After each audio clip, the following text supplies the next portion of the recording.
So I got this deck out, the Tarot Grand Lux by Kira Machetti, because I'm not really sure that I'm liking it. It was a deck that was gifted to me and I haven't really been called to use it just because the artwork isn't necessarily my aesthetic at all.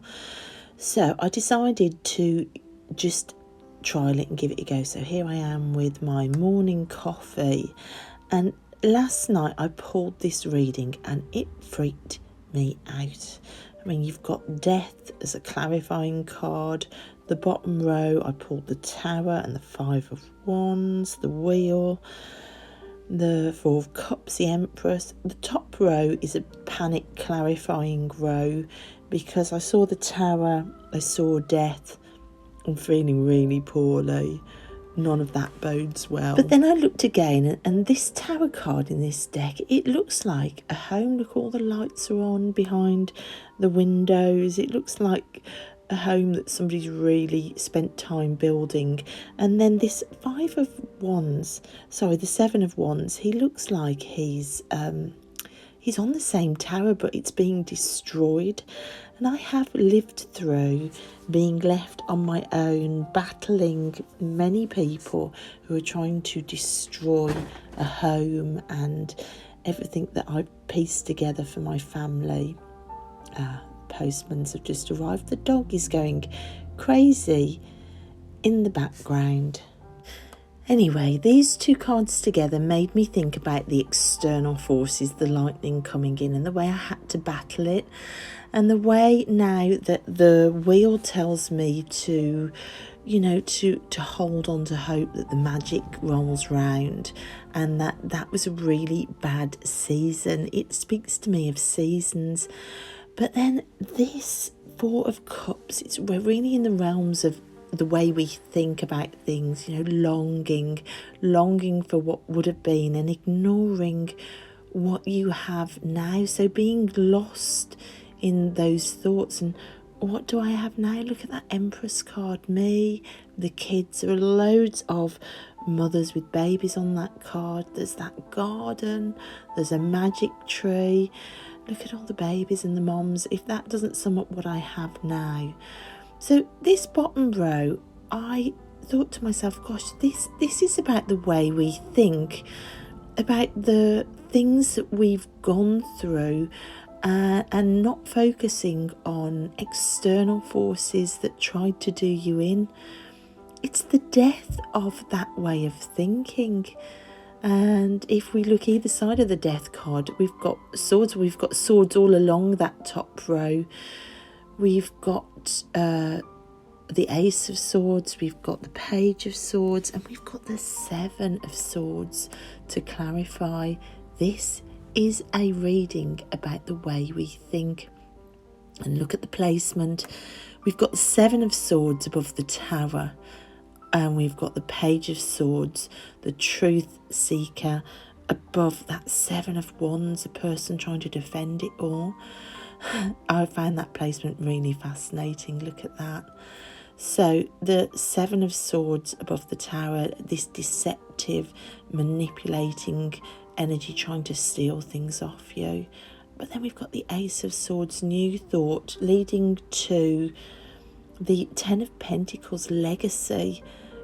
Your thoughts can actually define the legacy that you leave. I just found this reading incredible. I've woken up to it and just thought, wow. So I'm sharing it because I wanted to show you what came next. The new thing I'm doing, throwing charms on top of reading. I just had to share this with you. And I hope you find it interesting because I'm holding my phone to film, so I know it's all over the place, and I'm still pre-coffee. So anyway, in this bag there are all of my Ted Andrews animal runes. It's a wooden rune set, so I grabbed that. This is the first time I've used these runes, so this is how new I am to charm casting. My little box of found and collected charms and bits of jewellery, and I just grabbed a handful and I threw it on. Now look at the synchronicity of the shape of this chameleon, look, with the tongue shooting out, with the shape of the man on the Seven of Wands. I just found that really incredible. That wand he's holding is like the tongue, and it's talking about opportunity, like literally mining this horrific thing from the past that happened to you for the gold within it. What's the opportunity to grow? What lessons did you learn? How did it shape and change you? How will it bring in something more treasured in the future? This thing that I lived through in the past was horrific, but oh my goodness, did it shape and change me. And one of the main things it did was it helped me to drop my naivety and to put boundaries in place. And look above, we've got the naive page of swords with the skunk boundary charm on it. If that isn't a clarifier of what I thought these cards were saying, I don't know what is. When you've lived through something like that and you feel like you are the deceived truth teller, you do grow up pretty damn quick, and you realise that you need to drop that naivety and step into a new sort of wisdom. And then above the tower, we've got the Seven of Swords. And didn't the vulture land on the face of the Seven of Swords? Look at that. Cleansing.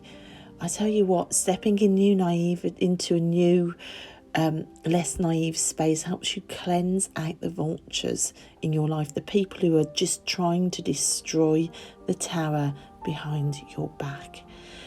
So these cards and these charms are speaking very much of the past, of living through something and mining it for gold. Moving forward, we've actually got the wheel turning and the moon cycle turning. It's talking about moving on. Look at the moons. Look at how that moon mirrors that piece of old jewellery. It literally looks the same. If that isn't saying look at the moon renews itself, then I don't know what does. And you've even got a rake, a toy rake on the death card. We rake dead things away. That's what we use a rake for. In my garden, I use my rake all the time to let the new breathe below, to clear away what's no longer serving me. And to make it really clear that there's a garden analogy, look, there's a rose here, and look at the gloved hand holding the rose. It literally looks like the fairy wings on that charm. Rake away the dead so that the new can come and flower, and that you can fly away into something new. This is the death of constantly thinking of the past as something horrific that was done to you, but thinking about the gold within it that allowed you to grow. And look, the Four of Cups, don't long for what was, because that probably wasn't true. Focus with the Ace of Swords and with an eagle eye on what really is and what's to come. Look, next to the eagle, we've got a story dice that landed with a sad face and a happy face. Next to a planet, what new world are we building? Are we going to be sad face or happy face? What thoughts are we going to focus on?